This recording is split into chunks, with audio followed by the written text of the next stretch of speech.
আসসালামু আলাইকুম রাসেল ভাই। আমি মোহাম্মদ ইকলাস শেখ বাপ্পি, রাজশাহী জেলার বাঘা থানার কলিগ্রাম থেকে বলছি।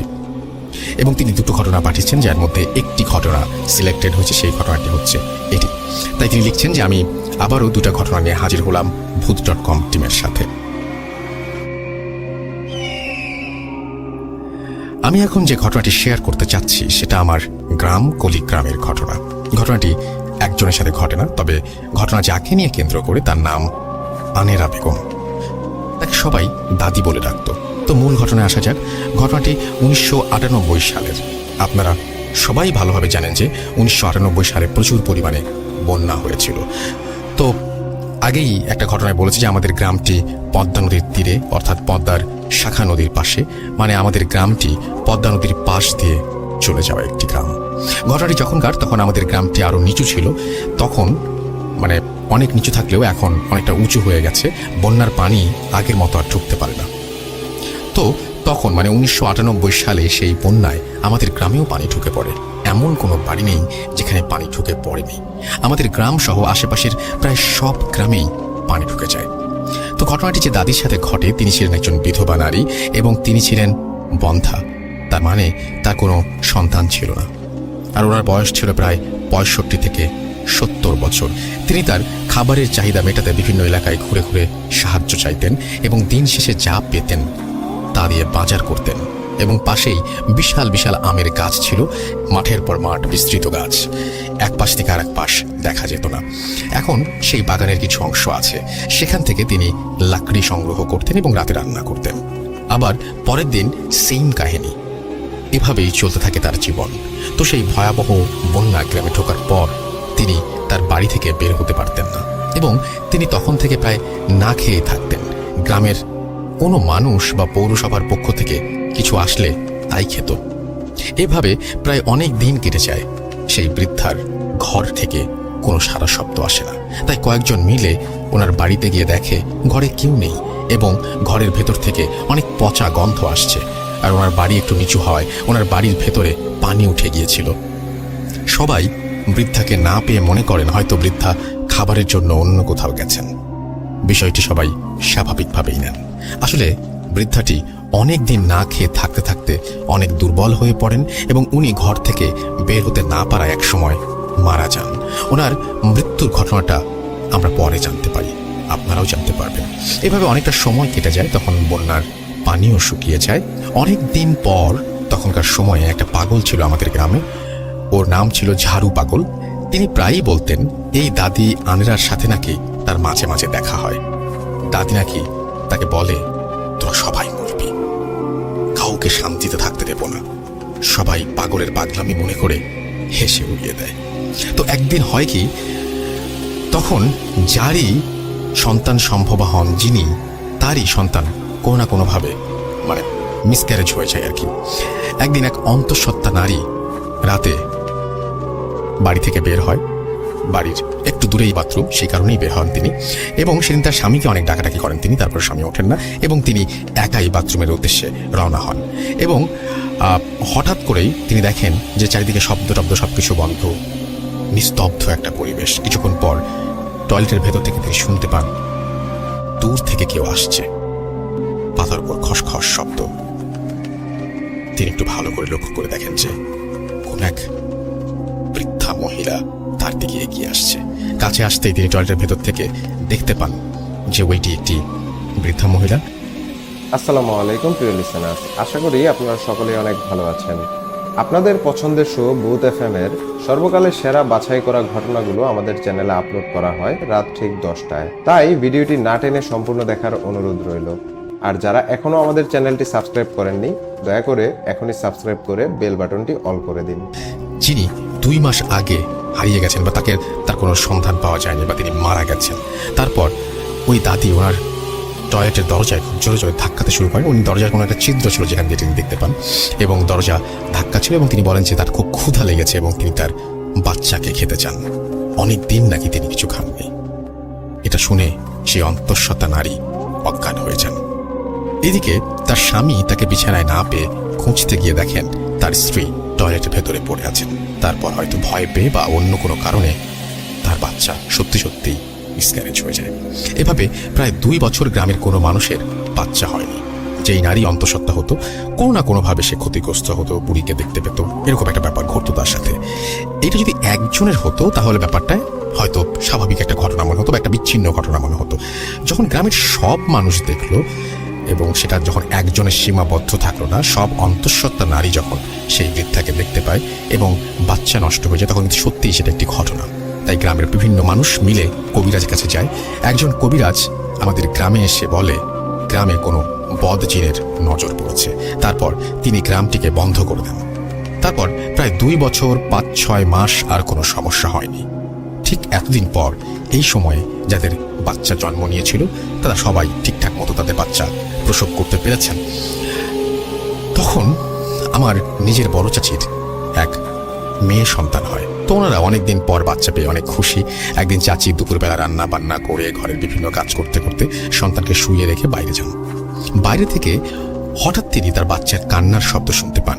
দৌড়ে এসে দেখেন তার বাচ্চার পেটের মাংস কেউ যেন ছিঁড়ে খেয়ে চলে গেছে, আর পেট থেকে প্রচুর রক্ত বের হচ্ছে, আর বাচ্চার নাড়ি ভুঁড়ি সব চারিদিকে ছড়িয়ে ছিটিয়ে আছে। কয়েক মিনিটের মধ্যে বাচ্চাটি মারা যায়। আমার বড় ভাইও সেখানে ছিল। চারিদিকে কি কষ্টের পরিবেশ তৈরি হয়েছিল তখন এটা বোঝানো যাবে না। অনেকদিন পর আমাদের পরিবারে একটা সন্তান আসে, কিন্তু সে মারা গেল। এইভাবে মারা গেল। এই ঘটনা কেন ঘটল কেউ বুঝে উঠতে পারে না। এইভাবে আরো কয়েকটা বাচ্চার নির্মম মৃত্যু হয়। শেষ যে বাচ্চাটা মারা যায় তিনি আমার সম্পর্কে প্রতিবেশী চাচি হন, তার বাচ্চা। তিনি ঘটনার দিন বাইরে থেকে ঘরে ঢুকতেই দেখেন তার বাচ্চাটিকে ওই বৃদ্ধা মহিলা তার মাথা বাচ্চার পেটের মধ্যে ঢুকিয়ে দিয়ে কামড়ানোর মতো করে কিছু একটা খাচ্ছে। এই ঘটনা দেখে তিনি অনেক জোরে জোরে চিৎকার করেন। আশেপাশের মানুষজন কি হলো ব্যাপারটা দেখতে আসে, আর ওই চাচি ওনাদের সব খুলে বলেন। তখন গ্রামবাসী ভাবে বৃদ্ধা মহিলা হয়তো এখনো বেঁচে আছে এবং তিনি এই কাজগুলো করছেন। তারপর গ্রামে একটা মিটিং ডাকা হয়, সেই মহিলাকে ধরতে হবে, অর্থাৎ সেই বৃদ্ধাকে ধরতে হবে। 10-15 জনকে দায়িত্ব দেওয়া হয় এবং আমাদের চেয়ারম্যান চাচা আক্কাস আলীর বাড়িতে একটা মিটিং ডাকা হয়। যাদের ছোট ছোট বাচ্চা আছে তাদেরকেও সেই মিটিংয়ে ডাকা হয় এবং যারা সন্তান সম্ভবা তাদেরকেও ডাকা হয়। আর এই সব ঘটনার জন্য গ্রামের ছোট থেকে বড় সবাই আতঙ্কিত ছিল। তাই ওই সব মহিলা তাদের সন্তান সহ আক্কাস সাহেবের বাড়িতে থাকে, আর সবাইকে বলা হয় কেউ যেন রাতে না ঘুমায়। আর এদিকে 10 থেকে 15 জন ওই বাড়ির চারপাশে বিভিন্ন ঝোপ ঝাড়ে কেউ বা গাছের ডালে বসে থাকে। তারা 9টা-10টা পর্যন্ত পাহাড় দিতে থাকে। রাত যখন ঠিক 12টা 30 তখন কয়েকজন দেখে দূর থেকে কেউ মাজা বাঁকা করে আসছে, ঠিক ওই মহিলার মতো। তারা আগেই বলে রেখেছিল কেউ যদি কোকিলের ডাক দেয় তাহলে যেন সবাই সেটা লক্ষ্য করে। তখন তাদের মধ্যে একজন কোকিলের ডাক দেয়, তখন সবাই চলে আসে এবং সবাই একই জিনিস দেখে। তারা দেখে ওই বৃদ্ধাটি ওই বাড়িটির দিকে যাচ্ছে। হঠাৎ কেন যেন সবাই একসাথে একই ঘটনা দেখতে দেখতে ঘুমিয়ে পড়ে। তারা সবাই কেন যেন একসাথে ঘুমিয়ে যায় এবং কেন ঘুমিয়ে যায় এই ব্যাখ্যা পাওয়া যায়নি। আপনাদের কাছে কোনো ব্যাখ্যা থাকলে আপনারা বলবেন। হঠাৎ ওই বাড়ির সব মহিলা দেখে তাদের মধ্যে একজনের বাচ্চার উপর কেউ বসে আছে এবং তখন তারা চিৎকার শুরু করে এবং অবয়বটি চলে যায়। তখন তারা সবাই দেখে যে বাচ্চাটির কোনো ক্ষতি হয়নি। তারপর এসব ঘটনার পর অনেকে আমাদের এই গ্রাম থেকে অন্য গ্রামে বা অন্য জায়গায় চলে যায়। আর যাদের ওপর দায়িত্ব ছিল যে 15 জন, তাদের ওপর গ্রামের মোড়লরা খেপে যায়, বলে তোমরা থাকতে কিভাবে ওই বুড়িটি আবার বাচ্চার উপরে হামলা করে। তারপর 15 জনকে বলে আমাদের আর একদিনও সময় নষ্ট করা যাবে না, ওই বুড়িকে ধরতেই হবে। সেই দিন রাতে তারা আবার পাহারা দেয় চেয়ারম্যান সাহেবের বাড়ি। সে রাতে তারা দেখে আগের দিনের মতো ওই বুড়িটা আবার চেয়ারম্যান সাহেবের বাড়ির থেকে আসছে। তখন তারা চারিদিক থেকে তাকে ঘিরে ফেলে। তখন সেই বুড়িটি একটা বিকট আওয়াজ করে হাওয়ায় মিলিয়ে যায়। সকালে রাতের এসব ঘটনা সবাইকে বলা হয় এবং যিনি রাতে এসেছিল সে কখনোই মানুষ হতে পারে না, এটা তারা ধারণা করে, কারণ মানুষ হলে আমাদের ভেতর থেকে পালিয়ে যেতে পারত না। তখন গ্রামবাসী আবার একটা মিটিং ডাকে। এতে সিদ্ধান্ত হয় আবার কোনো হুজুরকে ডেকে এর সমাধান নিতে হবে, না হলে এই গ্রাম ত্যাগ করতে হবে। ঠিক তখনই একজন বয়স্ক ভিক্ষুকের মতো নোংরা পোশাক পরে আছে এমন একজন কেউ তাদের ওখানে আসেন। তিনি বলেন আমি এর সমাধান দিতে পারবো, তবে একটা শর্তে।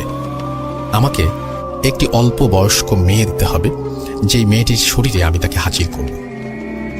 তো সবাই ভাবে ঠিক আছে, আপনি ব্যবস্থা করেন, আমরা অল্প বয়স অর্থাৎ টিনেজার একজন লাগবে এবং সেই টিনেজ একজনকে তার শরীরেই নাকি সেই বৃদ্ধাকে হাজির করা হবে। এই লোকটি কিন্তু গ্রামের কেউ চেনে না। তখন সবাই খুঁজে আমার বাড়ি একটু 5 মিনিটের পথ, একটা বাড়ি থেকে একটা মেয়ের মাঝে ওই লোকটি সেই বুড়ি মহিলাকে হাজির করে এবং লোকটি প্রশ্ন করে তিনি কেন গ্রামের বাচ্চাদের সাথে এমন জঘন্য অপরাধ করছে। তখন মেয়েটির ভেতর থেকে বলে 1998 সালে যখন বন্যা হয় তখন তো কেউ আমার খোঁজ খবর নেয়নি, আমি না খেতে পেয়ে মারা গেছি, তারপরও কেউ আমার খোঁজ নেয়নি, আমার লাশ কবর ও জানাজা হয়নি, আমার সাথে এমন অত্যাচার হয়েছে তাই আমি গ্রামের কাউকে শান্তিতে থাকতে দেব না। তখন সেই লোকটি বলে কি করলে তুমি শান্তি পাবে বলো, তাই করা হবে, এসব অবুঝ শিশুদের সাথে এমন জঘন্য অত্যাচার তুমি করো না। তখন সেই বৃদ্ধা মহিলাটি সেই যুবতীর কণ্ঠে বলে আমার লাশটি এখনো আমার বাড়ির ঘরে মাটি চাপা পড়ে আছে, লাশটি তুলে জানাজা পুড়িয়ে কবর দিলেই আমি শান্তি পাবো।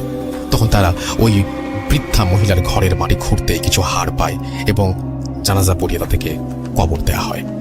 তারপর থেকে আর কোনো সমস্যা হয়নি। আর ওই লোকটি বলে আমাকে আর কোনোদিন খুঁজে পাবেন না, তাই বলে তিনিও চলে যান।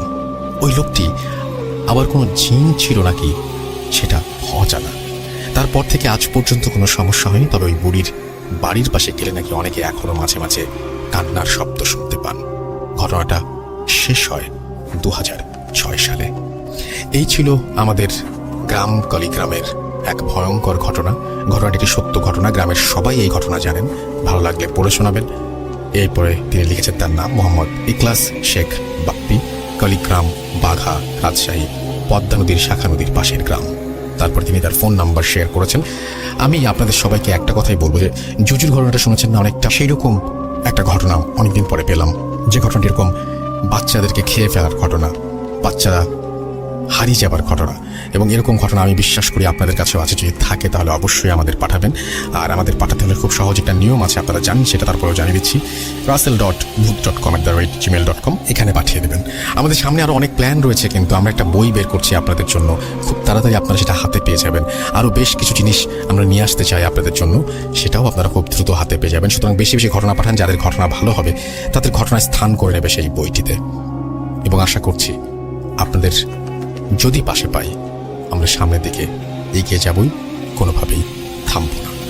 চলুন চলে যাই আমাদের পরের ঘটনায়। Spirit, be here with me.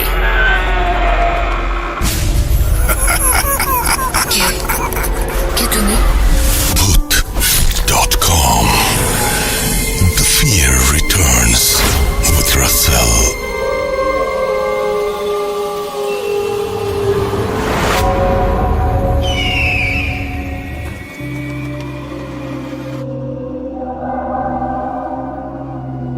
আরও একবার আপনাদের সবাইকে স্বাগত জানাচ্ছি, আমি রাসেল। আশা করছি সবাই ভালো আছেন, ভালোর দলে আছেন এবং Booth.com-এর সঙ্গে আছেন।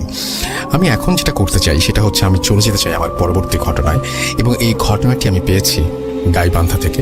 আমি বিশ্বাস করি বাংলাদেশের বিভিন্ন জায়গায় ছড়িয়ে ছিটিয়ে আছে এমন অসংখ্য ঘটনা, যে ঘটনাগুলো আমরা এখনও জানতে পারিনি।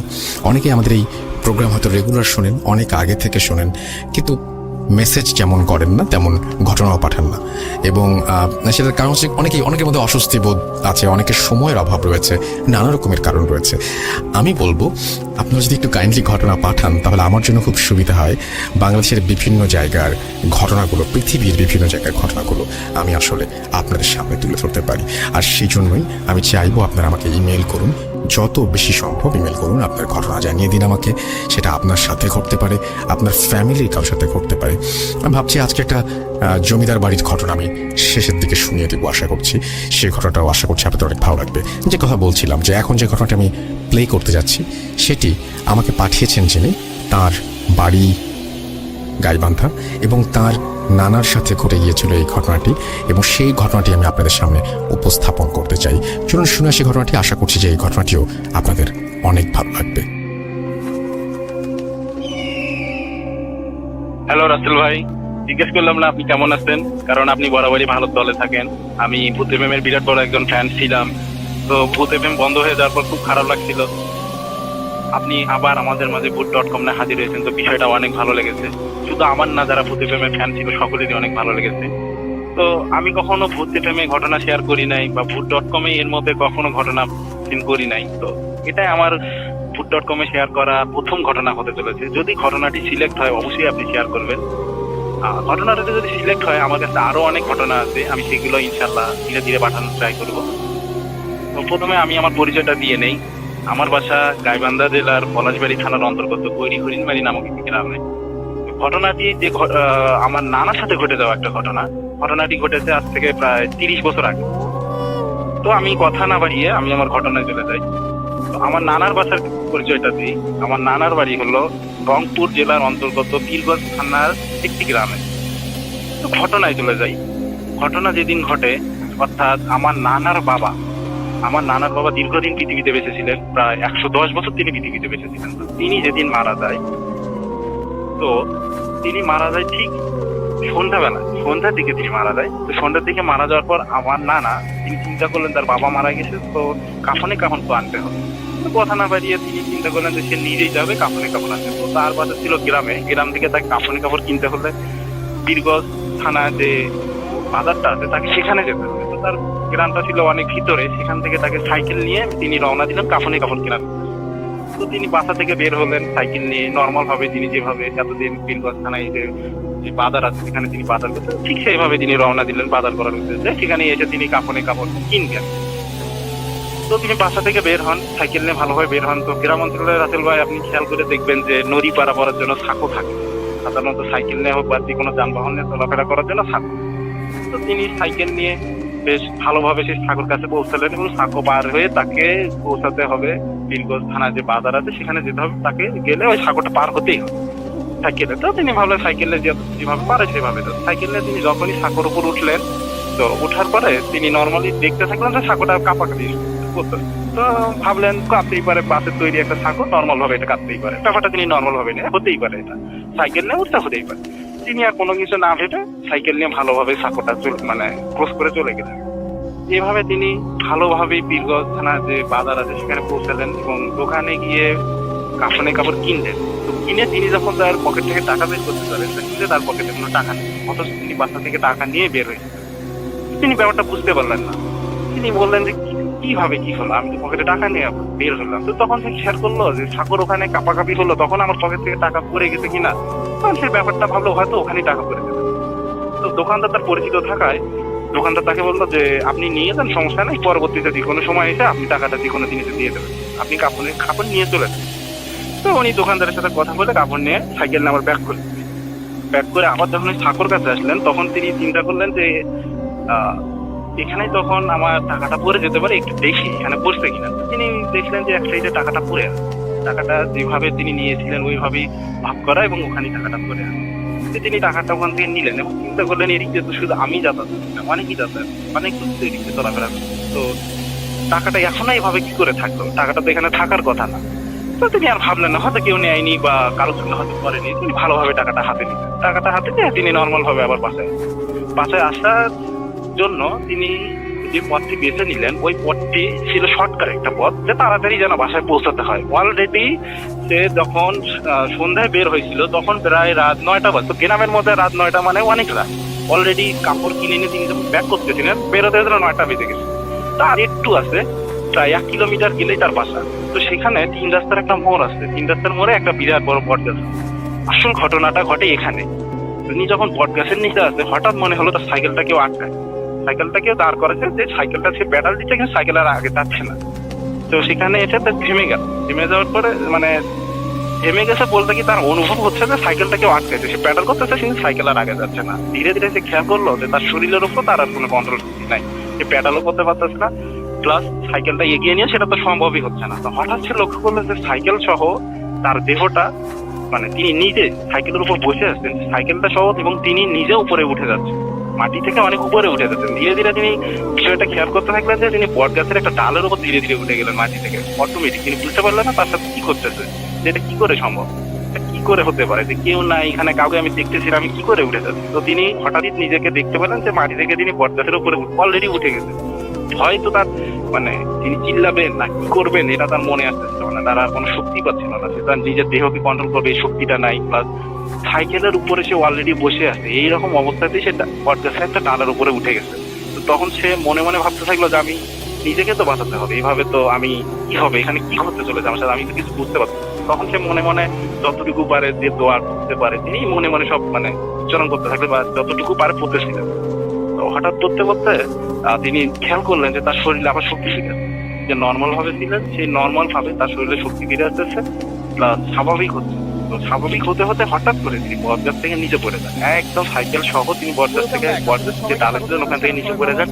সাইকেলটা একদিকে পড়ে যায়, তিনি আরেকদিকে পড়ে যান। সাইকেলটা পড়ে যাওয়ার সঙ্গে সঙ্গে ভেঙে যায়, প্লাস তার এক সাইডে তিনি পড়ে যায়, এক কাঁধ হয়ে পড়ে যাওয়ার ফলে তার এক হাত তার শরীরের নিচে পড়াতে সে হাতটা ভেঙে যায়, তারপর যে পাশ হয়ে পড়ে ওই পাটা ভেঙে যায়। তো তিনি আর ওখান থেকে উঠে দাঁড়ার মতো তার আর কোনো শক্তি ছিল না। তো ওখানে তিনি চিল্লাচিল্লি করেন। তো ওখানে বটগাছের সাথে একটা বাসা ছিল, সেখান থেকে লোকটা চিল্লাচিল্লি শুনে চলে আসার পরে তাকে উদ্ধার করে তাকে বাসা পর্যন্ত নিয়ে আসে। তো রাসেল ভাই এই ছিল ঘটনা।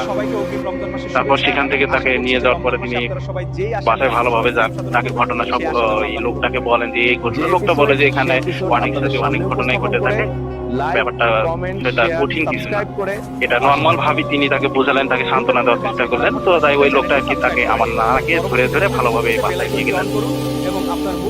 রাসেল ভাই এই ছিল মূল ঘটনা, যেটা কিন্তু এই ঘটনাটা আমি শেয়ার করতে চাচ্ছি। যদি ঘটনাটি আমার সিলেক্ট হয় বা উদ্ধার করার মতো হয় তো ঘটনাটি উদ্ধার করবেন। পরবর্তীতে আমার কাছে আরো অনেক ঘটনা আছে, ঘটনাটি যদি সিলেক্ট হয় ইনশাআল্লাহ আমি আমার ঘটনাগুলো আছে যে ঘটনাগুলো ধীরে ধীরে আপনার সাথে শেয়ার করব। আমি আর কথা না বাড়াই, রাসেল ভাই ভূত.com দীর্ঘজীবী হোক, একটা ভালো প্রোগ্রাম যা আমাদেরকে এই করোনার মতো একটা সময়ের মধ্যেও আমাদের মাঝে কিছুটা সময় হলো ভালো বিনোদন দিয়ে থাকে বা ঘটনাগুলো শুনি আমাদের ভালো লাগে। রাসেল ভাই আমি চাই ভূত.com দীর্ঘজীবী হোক, এইভাবেই আপনি আমাদের পাশে থাকেন, ভালো থাকেন, খোদা হাফেজ।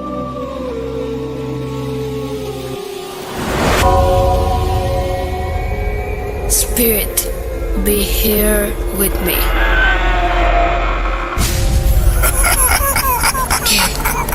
কে তুমি? Bhoot.com. The fear returns with Russell.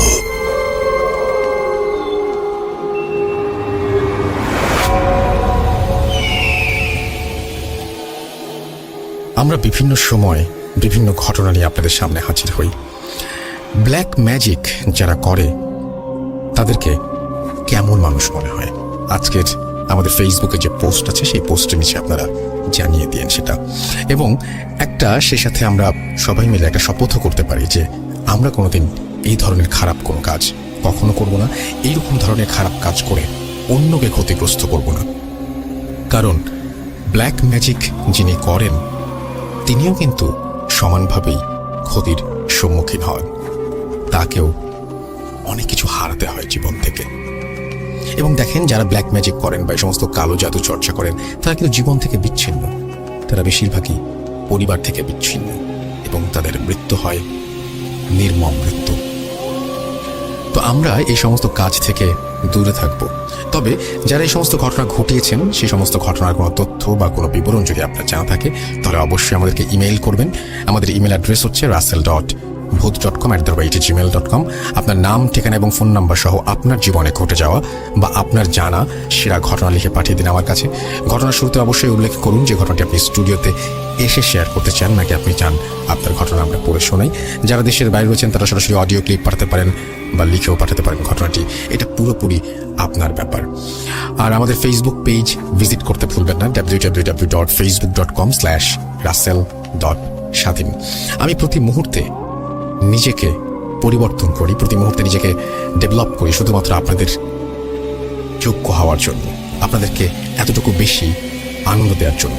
যেদিন এপিসোড ভালো হয় তার পরের দিনের চ্যালেঞ্জটা কিন্তু আরো অনেক বেশি, অর্থাৎ আজকের এপিসোডটি আরো বেশি ভালো হতে হবে, তাই না? যাই হোক, আমরা যে প্রসঙ্গে ছিলাম সেই প্রসঙ্গে থাকি।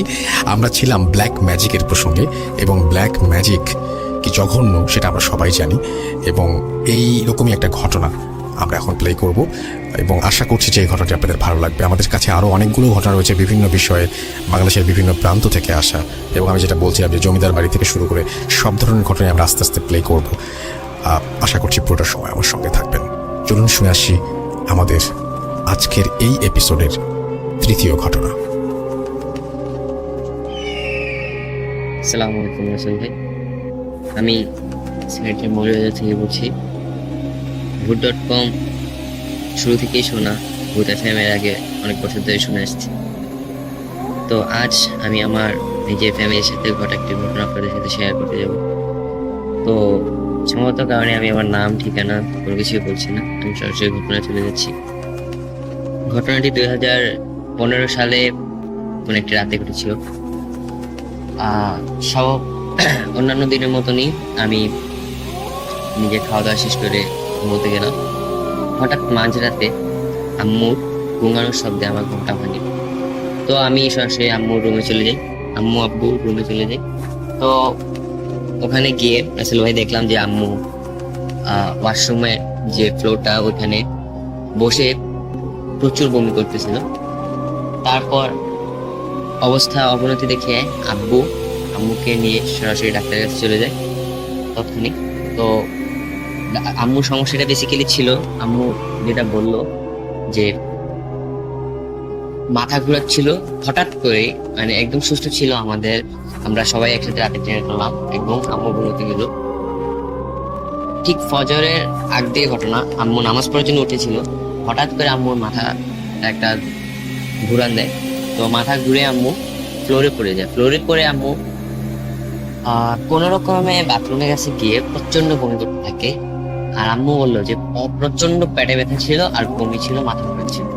তো ডাক্তারের কাছে নিয়ে যাওয়া হলো, ডাক্তার হসপিটালাইজড করার জন্য বলছিল। তো আমাদের বাসায় অন্য আর কোনো মহিলা মেম্বার ছিল না যে হসপিটালে দেখাশোনা করার জন্য। আমি, আমার ভাইয়া ছিলাম আর আব্বু ছিল। তো আব্বু তো অফিসিয়াল কাজে থাকা লাগে, তো আমি আর ভাইয়ের তো আম্মুকে একা হসপিটালে দেখা সম্ভব না। তো আমরা বললাম যে পাশের বাসায় আন্টি আছে, সেজন্য বললাম যে আম্মুকে বাসায় স্যালাইন লাগিয়ে দিতে। তো ডাক্তার এসে স্যালাইন লাগিয়ে দিলেন বাসায়। তো এর মাঝে বলে রাখি রাসেল ভাই, হাসপাতালে যাওয়ার সময় আম্মুকে অনেকগুলো টেস্ট করা হয়েছিল। হাসপাতালে যাওয়ার পর আম্মুকে অনেকগুলো টেস্ট করা হয়েছিল। তো অনেকগুলো টেস্ট করানোর পর কোনো কিছু ধরা পড়েনি। তো ডাক্তার বললেন যে স্যালাইনটা চলুক, আর যদি কোনো সমস্যা হয় তাহলে, যেহেতু হাসপাতাল থেকে আমাদের বাসাটা খুব কাছাকাছি ছিল, 5 মিনিটের দূরত্ব ছিল, সেজন্য ডাক্তার বলে যে কোনো সমস্যা হলে যেন আমরা হাসপাতালে যোগাযোগ করে বানিয়ে দিই। তো বিকালের দিকে না রাসেল ভাই, দুপুরের দিকে, মানে স্যালাইনটা সকালে এসে লাগিয়ে দিয়ে যায় ডাক্তার। সারা রাত হাসপাতালে ছিল এবং সকালের দিকে আম্মুকে বাসায় নিয়ে আসা হয়, স্যালাইন লাগিয়ে দেওয়া হয়। 11টা কি 11:30টার দিকে আম্মুর প্রচন্ড কাঁপুনি দিয়ে জ্বর আসছিল। তো গরমের দিনে রাখেন ভাই, আম্মু কম্বল গায়ে দিয়ে শুয়েছিল এবং হঠাৎ আম্মুর মুখ, শরীর সবকিছু কালো হয়ে আসতেছিল। তো এটা দেখে আমরা সাথে সাথে ডাক্তারকে ফোন করি। ডাক্তার বলে স্যালাইনটা খুলে দিতে, আর যদি বেশি সমস্যা হয় তাহলে হাসপাতালে নিয়ে আসার জন্য। তো আমরা হাত পা মালিশ করে দিচ্ছিলাম, শরীর ঠান্ডা হয়ে আসছিল। তো সেজন্য জ্বরটা তখন অনেকটা ছেড়ে দিয়েছিল, কিন্তু শরীর প্রচন্ড ঠান্ডা হয়ে গেছিল হঠাৎ করে। তো হাত পা মালিশ করে দিচ্ছিলাম রাসেল ভাই, তখন হঠাৎ আম্মু বললেন যে, আমাকে ইশারায় বললেন যে আমাদের পাশাপাশি একজন আমাদের মসজিদের ইমাম রয়েছেন, ওনাকে ডাকতে হবে। তো আমি গেলাম, হুজুরের কাছে গেলাম, হুজুরকে বললাম সবকিছু। হুজুর বললেন যে আসরের নামাজের পরে হুজুর আসবেন। তো যথারীতি হুজুর আসলেন আমাদের পর। আসার পর হুজুর এসে বাসায় যখন আসলেন, আসার পর একটা দীর্ঘ নিঃশ্বাস ছাড়লেন। তারপর হুজুর আম্মুকে দেখলেন, দেখে একটা বোতলে পানি পড়া দিলেন, একটা তাবিজ দিলেন, আর বললেন যে পানি পড়াটা যখন খাবে, পানিটা হুজুরের যে পানিটা দিয়েছেন সেটা যখন খাবে, সে পানিটা খাওয়ার মানে একটা নির্দিষ্ট টাইমে পানিটা খেতে হবে। ধরেন যদি 4টা দিয়ে খাওয়া হয়, ঠিক 2 ঘন্টা পর, মানে যখনই খাবে ঠিক 2 ঘন্টা পরেই পানিটা খেতে হবে, 1 মিনিটও লেট করা যাবে না। এবং তাবিজটা সাথে রাখতে হবে। আর হুজুর বলছিলেন যে 3 দিনের মধ্যে ঠিক হয়ে যাবে, 3 দিন পরে আম্মু যেন হুজুরের সাথে দেখা করে। তো এরকমই ওষুধ, তারপর হুজুরের পানি একসাথে চলছিল সবকিছু। আল্লাহর রহমতে 3 দিনের ভিতরে আম্মু সম্পূর্ণ সুস্থ হয়ে যায়। তো আম্মু হুজুরের কাছে আবার যান। তো যাওয়ার পর হুজুর বললেন যে কিছুদিন আগে তোমাদের এই ফ্যামিলির একজন তোমাদের বাসায় আসছিল। তো বললে আর কি রাসেল ভাই যে আমাদের ফ্যামিলিতে আম্মু অসুস্থ হওয়ার আগের দিন আমাদের ফ্যামিলিরই একজন মেম্বার, আমি তার নাম উল্লেখ করছি না, সে আমাদের বাসায় এসেছিল। আসার পর আমাদেরকে দেখে শুনে মানে আমাদের সাথে আসার পর যেহেতু আমাদের আত্মীয়ের মধ্যে, তো আসেন, আসার পর আড্ডা দেন, তারপর চলে যান নর্মালি একদম।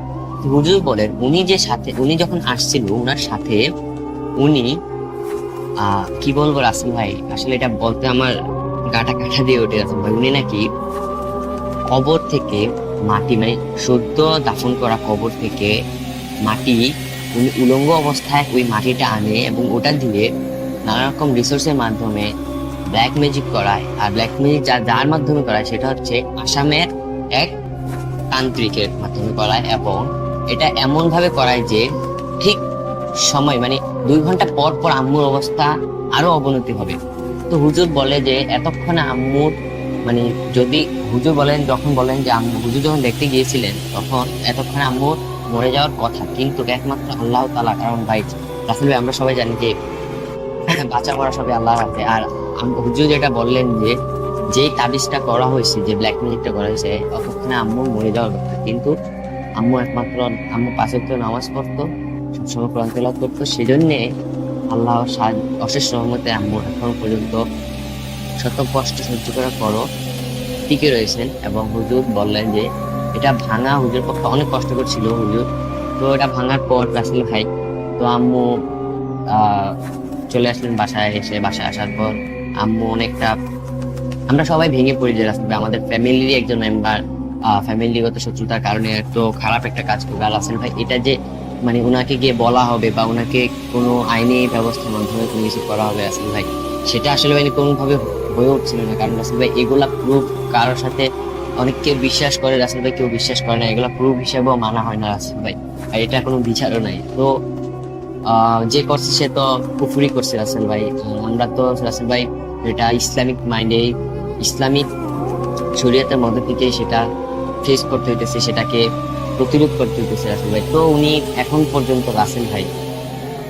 পর্যন্ত উনি সেই করেই যাচ্ছে রাসেল ভাই, আর আমরা অসহায়ের মতো শুধু রাসেল ভাই সেটাকে সাফার করে যেতেছি রাসেল ভাই। এখনো আমাদের বাসায় অনেক অবিশ্বাস্যকর ঘটনা ঘটে, ফ্যামিলি মেম্বারের মধ্যে পরিবর্তন হঠাৎ করে চলে আসে, সবাই হঠাৎ করে রাগান্বিত হয়ে যায় একজন আরেকজনের উপর। তো রাসেল ভাই মানে যে মানে একটা মানুষের কতটা বিকৃত মস্তিষ্ক হলে একটা মানুষ আর একটা মানুষের উপর এই ধরনের আচরণ করতে পারে ভাই, আসলে রাসেল ভাই এটা আমার বোধগম্য আসে না যে কিভাবে মানুষ এটা করে। আর রাসেল ভাই যারা সাফার করে তারাই বুঝতে পারে যে ভাই এটা আসলে কতটা কষ্টকর, কতটা কষ্টদায়ক। রাসেল ভাই এমন একটা মাস নয় যে রাসেল ভাই যেটা আমাদের ফ্যামিলিতে ব্ল্যাক ম্যাজিক করার পর কোনো একটা প্রভাব পড়ে না। হয়তো ফ্যামিলি মেম্বারদের মধ্যে আমরা যারা ভাই আছি, আপু আছে, আম্মু আছে, ওদের মধ্যে ঝগড়া হয় বা আমরা কথা শুনি না আমাদের বাবা মার। তো রাসেল ভাই এরকম ভাবেই চলতেছে দিনের পর দিন। আমাদের জন্য দোয়া করবেন, আর যদি কোনো আপনার কাছে ভালো সাজেস্ট থাকে যে কোনো একটা ভালো হুজুরকে দিয়ে আমরা একটা পার্মানেন্ট কোনো একটা করতে পারবো, তাহলে আমাকে অবশ্যই জানাবেন রাসেল ভাই। এই ছিল আমার ঘটনা। উদ্যাপন দীর্ঘজীবী হোক। ধন্যবাদ রাসেল ভাই। আল্লাহ।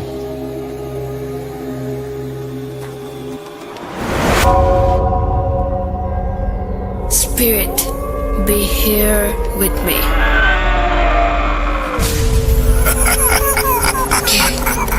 Get to me. Boot.com. The fear returns with Russell.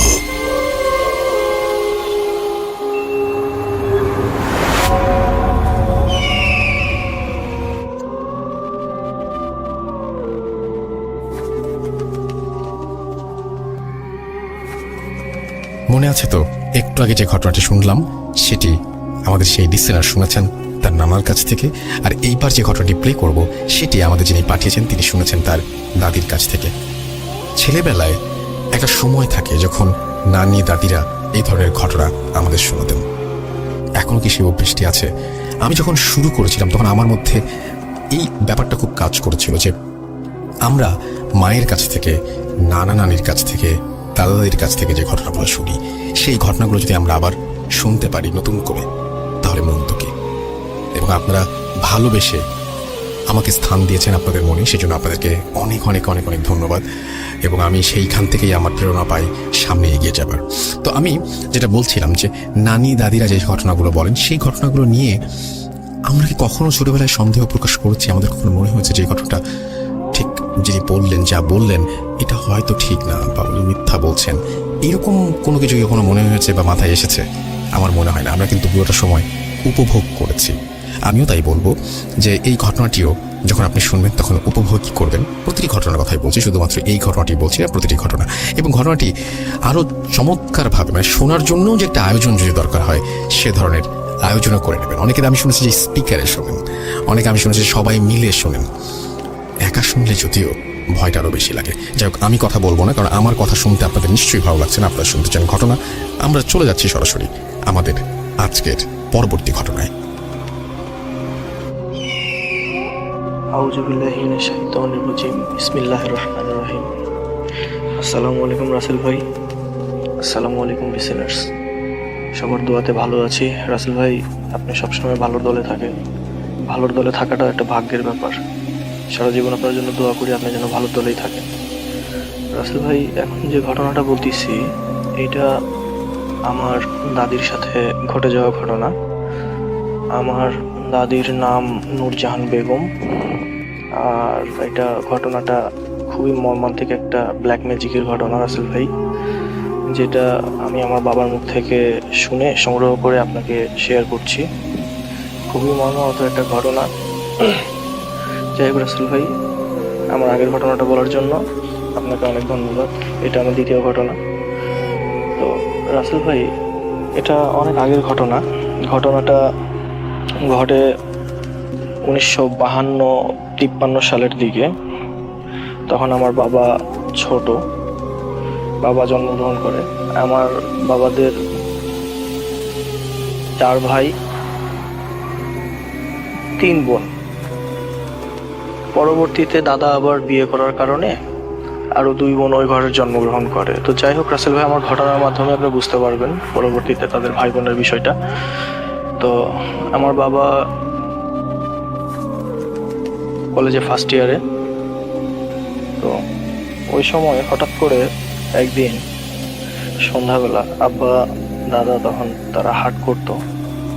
হাটে হাটে যে মালামাল বিক্রি করতো, আমাদের কাপড়ের বিজনেস ছিল, এখনো আছে, এটা আমাদের পৈতৃক বিজনেস। তো সেই আমলে তো গাড়ি ঘোড়া তেমন ছিল না, গরু গাড়ি বা ঘাড়ে করেই মালামাল নিয়ে অনেক পথ, 10-15 কিলো পথ হেঁটে যে হাট করে আবার ফিরে আসতে হয়তো রাসেল ভাই। তো এরকম একটা হাটের দিনে বাসায় কেউ নাই, দাদি আর ছোট ছোট বাচ্চারা। তো হঠাৎ করে দাদি মানে রান্না বান্না করে উঠানের মধ্যে আসছে। আসার পরে হঠাৎ করে আর দাদিকে পাওয়া যায় না। অনেক খোঁজাখুঁজির পর 2 দিন পরে বাড়ির পাশে একটা বাঁশের ঝাড় ছিল। সেই বাঁশের ঝাড়ে কয়েকজন মানুষ দেখতে পায়, তাকে বাসায় নিয়ে আসে। বাসায় নিয়ে আসার পর থেকে তার প্যারানর্মাল অ্যাক্টিভিটি শুরু হয়ে যায়। সে কোনো কথা বলতে পারে না, সে এক প্রকারে গঙ্গাগঙ্গি করে, অনেক ছটপট করে, অনেক কষ্ট হচ্ছে এরকম বোঝা যায়। তো আব্বা তখন দোয়া কালাম পরে দাদিকে ফু দেয়। ফু দেওয়ার পরে আয়তাল কুরসি 100 বার পাঠ করে ফু দেয়।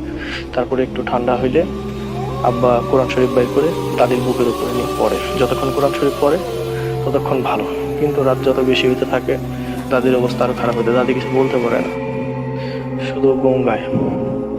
তো আব্বা এই ইনসিডেন্টটা দেখার পরে অনেক কবিরাজের কাছে যায়।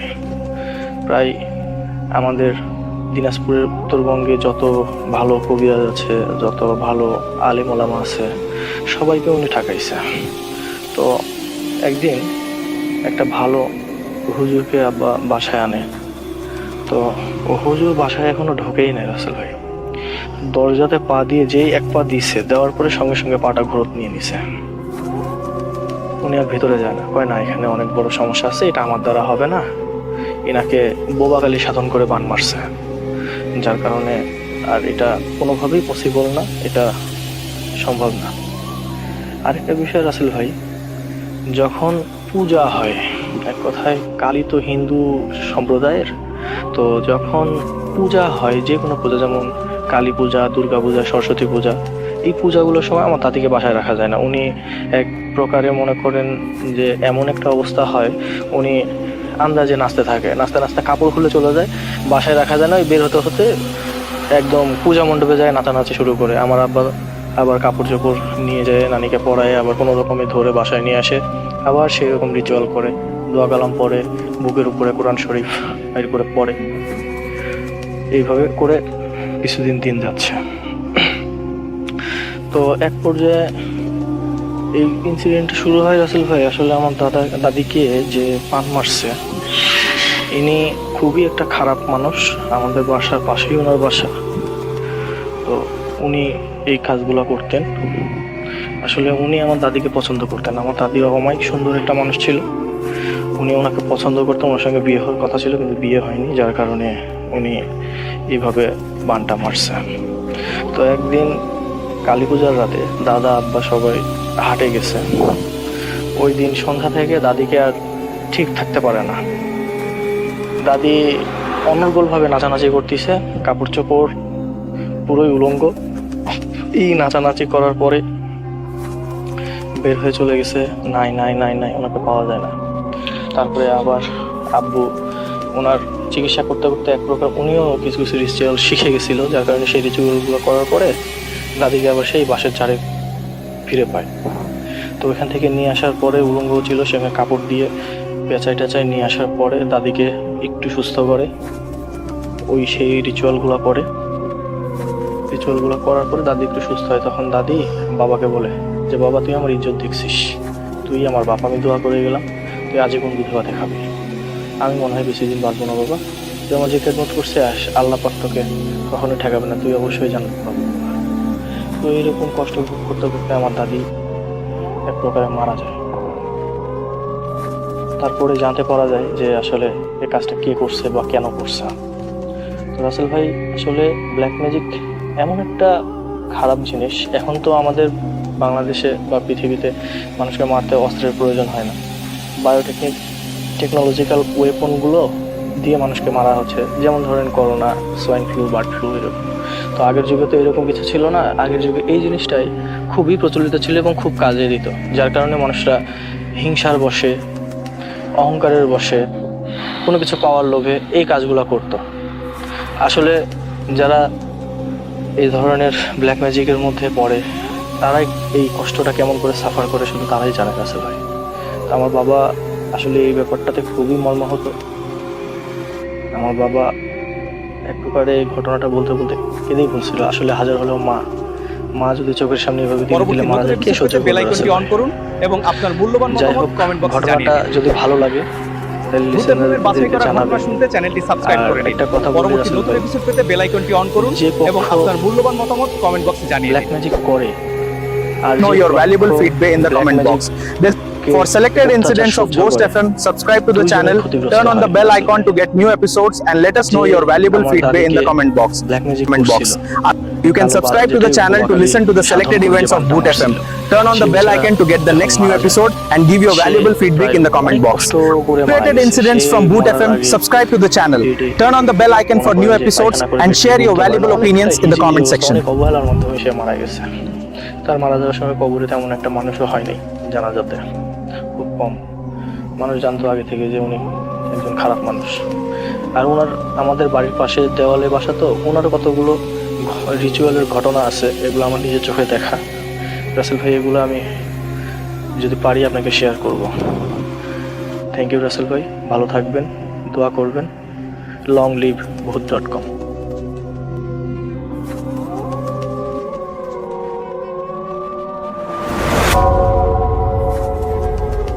Spirit, be here with me.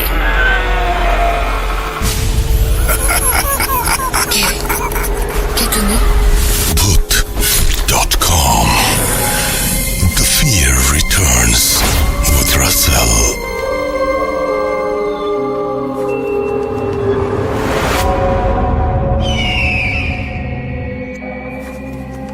Welcome back. আরও একবার আপনাদের সবাইকে স্বাগত জানাচ্ছি। আমি রাসেল, শুনছেন ভূত.com। আমাদের ইমেল অ্যাড্রেস হচ্ছে russell.booth.com@gmail.com।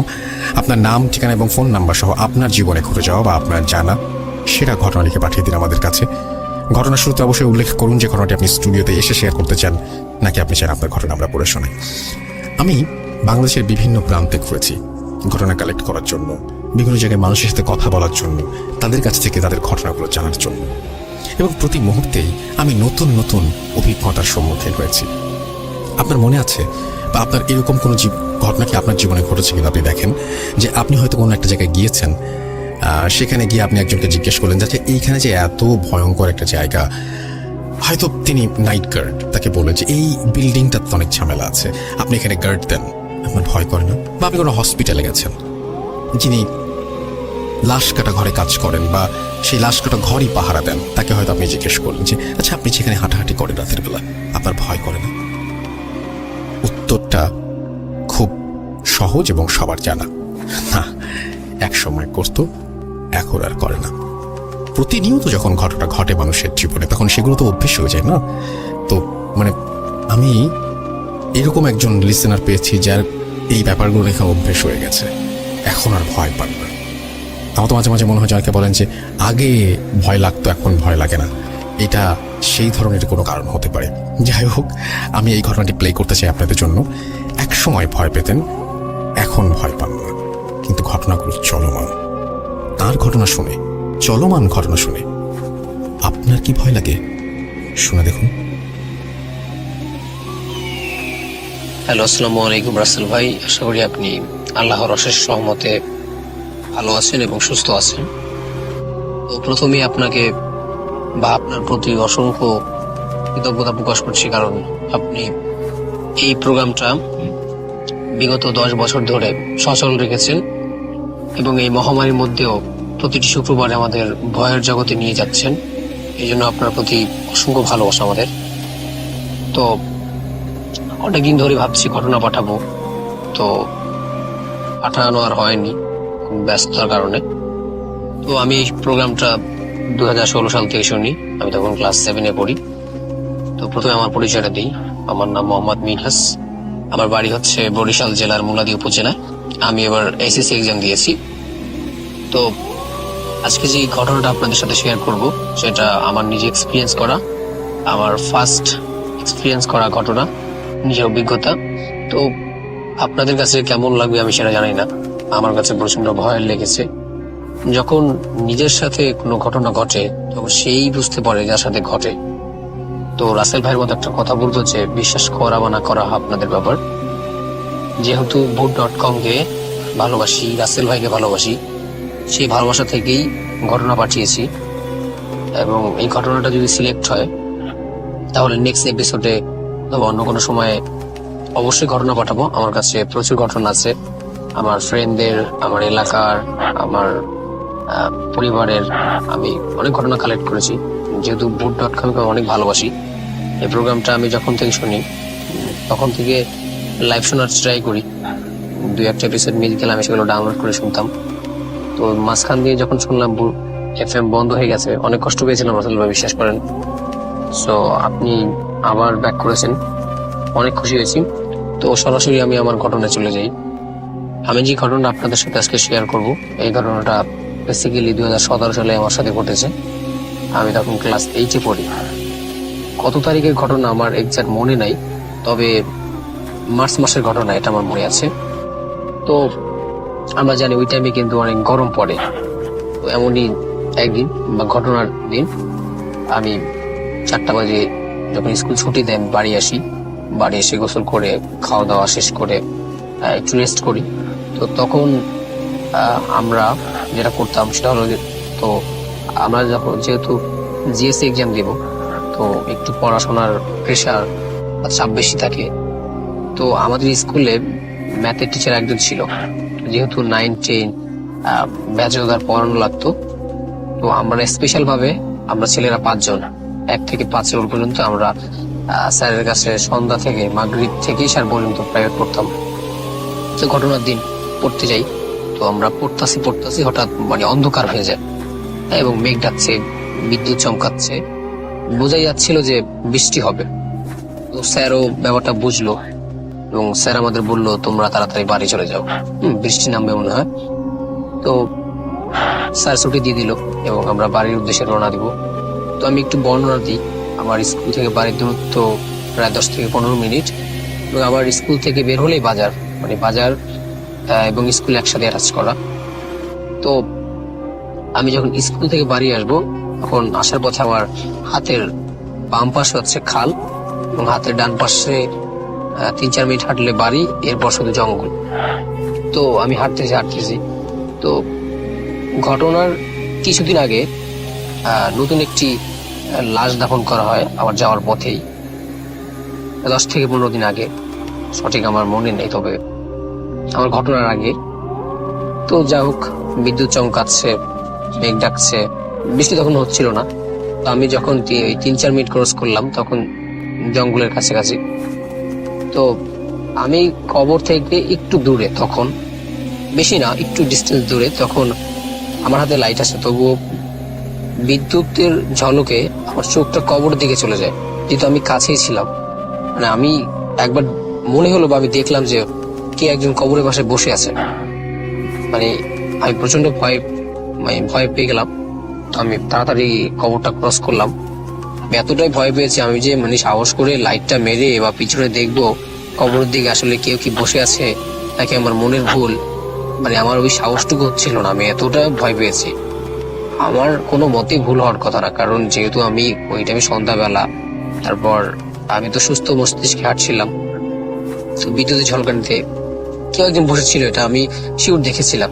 তো তারপরও মনের ভুল হতে পারে, একটু মনের ভুল ভেবে উড়িয়ে দিলাম। মানে তারপর আমার সাহস হয়নি আমি যে বিষয় দেখবো।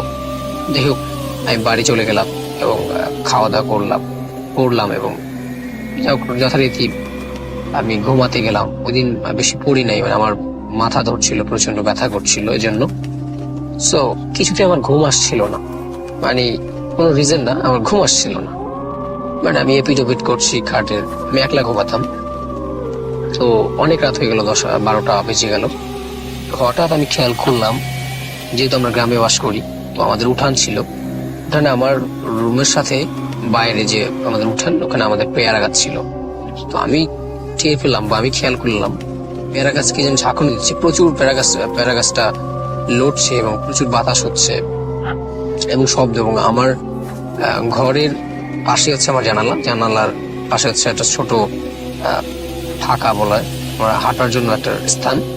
ওখান দিয়ে মনে হচ্ছে কি যেন দৌড় দিয়ে যাচ্ছে, আসতেছে, মানে একটা শব্দ। যেহেতু রাত, আপনি যদি আসতে ঘটেন আমি টের পাবো, আর যেহেতু আমার জানলার পাশেই ঠিক করিডোরটা, সো মনে হচ্ছিল কে যেন দৌড় দিয়ে যাচ্ছে এবং পেয়ারা গাছটা লুটছে। যাই হোক, এবং কিছুক্ষণ পর আমার রাত মোর কয়টা মনে হয় জানি না, তো মনে হচ্ছে জানালার পাশে ফিস ফিস করে কেউ জানি কথা বলতেছে। তো মানে কথাগুলো ক্লিয়ার আসতেছিল না আমার কানে, কিন্তু মনে হচ্ছিল কারা যেন ফিস ফিস করে কথা বলতেছে এবং ওই পেয়ারা গাছটা লুটতেছে। তো যাই হোক, ওই রাতটা মতে কভার করলাম আমি সূরা কিরাত যা পারতাম। মানে কেন জানি মনে হচ্ছিল আমি সূরা কিরাত গুলো ভুলে যাচ্ছি। হ্যাঁ, তো যাই হোক, আমি কোনো মতে পড়লাম এবং ওই রাতটা আলহামদুলিল্লাহ কেটে গেল। তো সেকেন্ড ডেতে আমাদের স্কুলে যখন গেলাম, তো স্যার বললো আজকে পরীক্ষা তোমাদের, আগেই পরীক্ষার কথা ছিল। তো যাই হোক, পরীক্ষা ছিল, কিছু লেট হলো। তো পুরো পরীক্ষা দিয়ে আস্তে আস্তে আমার দেখা যায় 8টা বেজে গেল। তো যেহেতু রাসেল ভাই বুঝতেই পারছেন, গ্রাম রাত 8টা 9টা বা 8:30 অনেক রাত গ্রামের জন্য, 5 থেকে 3 বছর আগে। তো আমি ওরকম পথে, যেহেতু গ্রাম্য, এত রাত লোক না থাকারই কথা। তো যাই হোক, আমি লাইট নিয়ে আসতেছি। আমি যখন কিছু দূর আসছি, মনে হচ্ছে 5-6 মিনিট হাঁটলাম, তখন হঠাৎ আমার ফিল হলো যে আমার পিছে কেউ হাঁটছে। এটা আমি ফিল করলাম। তো মানে আমার তখনও সাহস হচ্ছিল না আমি পিছে দেখবো, আসলে কেউ তো হতে পারে বা কেউ আসতে পারে। তখন আমি কি করলাম, আমি আমার হাঁটার গতিটা থামিয়ে দিলাম। তো মনে হলো যে ওই লোকটাও আমার যে পিছে, আমি যে শ্যাডোটা বা আমি ফিল করছি কেউ হাঁটছে, মনে হচ্ছে সেও আর হাঁটছে না। হাঁটলে তো আমি একটা আওয়াজ পাবো, মনে হচ্ছিল সেও থেমে গেল। তো আমি প্রচন্ড ভয় পেয়ে গেলাম। এবং আমি একটা জিনিস খেয়াল করলাম, আমি জোরে হাঁটলে সে জোরে হাঁটছে, আমি থামলে সে থামছে, আমি যদি আমার হাঁটার গতি স্লো করছি, সে তার হাঁটার গতি স্লো করছে।